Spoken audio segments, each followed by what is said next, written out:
Some days feel like a quiet, rainy afternoon. The world slows down, and everything becomes a little softer.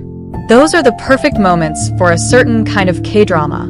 The kind that feels calm, warm, and a little nostalgic. Here are a few K-dramas that feel like a rainy day.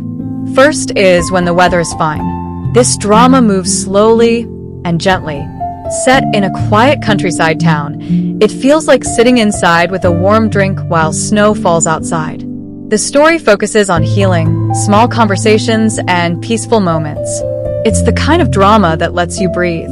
Next is My Liberation Notes. This drama understands quiet exhaustion.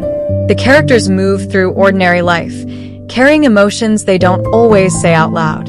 But somehow, in its silence, it feels deeply comforting, like watching rain fall through a window.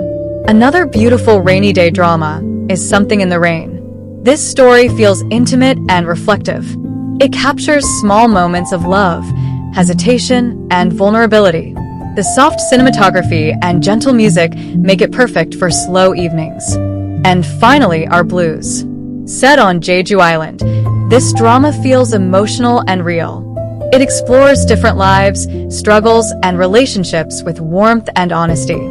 Each story feels like a quiet reminder that everyone carries something heavy. Maybe that's why we love these kinds of dramas. They don't rush. They don't shout. They simply sit beside us like rain against the window. And sometimes that's exactly what we need. Until next time, take care of your heart. If you enjoy calm K-drama moments like this, don't forget to like the video and subscribe to the channel. And if someone you know loves K-dramas too, feel free to share this